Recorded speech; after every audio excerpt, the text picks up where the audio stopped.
Hi, this is Ronald Corpus Official and welcome to my vlog. And through this content, through this video, ating pag-uusapan is all about cats. So, ating pag-uusapan is all about ito. So, bakit nga ba sila tinatawag na ginger cats? So, ipapakilala ko sa inyo. Ito siya ay ang pangalan niya ay tawag ko sa kanya si Ginger. So, ang kulay niya ay kulay kahel, orange.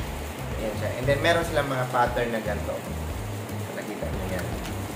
So, bakit sila tinatawag na ginger cats? And then, meron silang pattern dito sa harapan niya. Yan. Now, ating pag-uusapan, bakit nga ba sila tinatawag na ginger cats?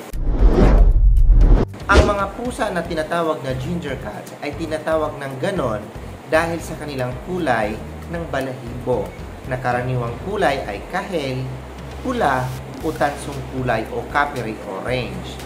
Parang kulay ng luya kaya tinatawag silang ginger.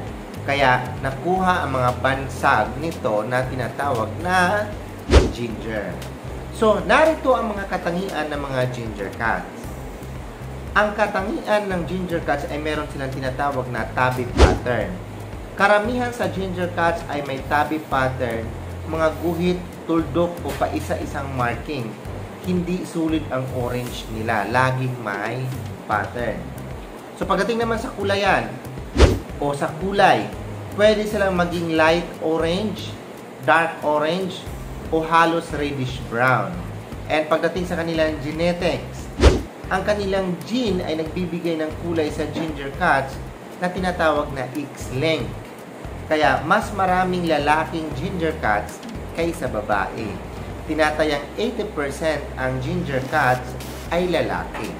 So marami pang tawag sa ginger cats. Meron tinatawag na orange tabby, marmalade cat, lalo na sa UK, ang tawag nila ay marmalade cat, and the red tabby. Ang kulay ng ginger sa pusa ay may mga ilang kahulugan, simbolismo. Depende sa paniniwala ng tao, kultura, at kahit sa pananaw ng mga nag-aalaga ng pusa. Narito ang ilan ng mga karaniwang kahulugan o interpretasyon ng ginger-colored cats. Una, kalikasan ng pusa o tinatawag na personality traits. So maraming cat owners na naniniwala na ang ginger cats ay palakaibigan at malambing, masayahin at playful, madaldal o expressive, madaling pakisamahan.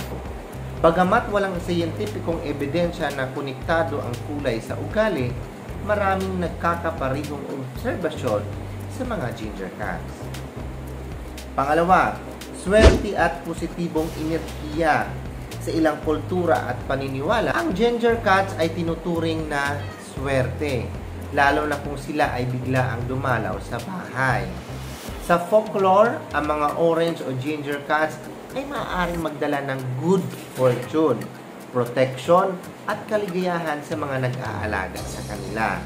Pangatlo, genetics uniqueness.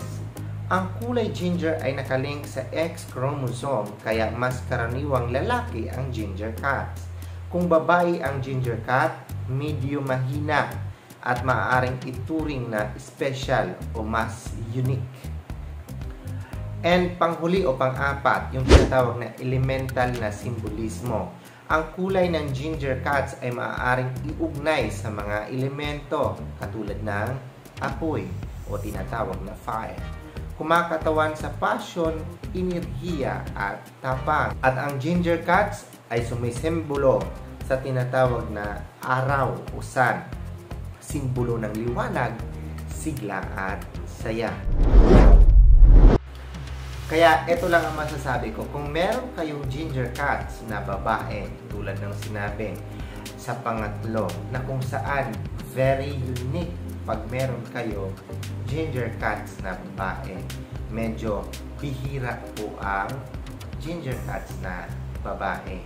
So, maswerte ang mga taong merong ginger cats, tulad ng sinabi, nakapagbigay saya, nagbibigay swerte sa mga taong nag-aalaga. So, yun lang. Sana meron tayong natutunan, meron tayong nakuhang kaalaman pagdating po sa Ginger Cats. Again, this is Ronald Corpus Official na nagsasabing kung hindi ka pa nakasubscribe ng aking YouTube channel, so please subscribe to my YouTube channel. And kung nagustuhan mo yung content na to, so pakilike. Kung ito po ay karapat-dapat i-share, so i-share po natin para po sa kaalaman nating lahat. And pag-leave po kayo ng comment, any suggestion, opinion for the next vlog, or additional information about this content na ating pinag-usapan is all about cats and particularly sa Ginger Cats. So don't hesitate to leave a comment. And pinaka-importante mga ka-official is huwag niyong kalimutang i-click ang ating notification bell para updated kayo sa lahat ng video na gagawin ko dito sa YouTube. Nagpapasalamat din po ako ng buong-buong sa inyong walang sawang suporta ng aking YouTube channel. I love you all and bye-bye.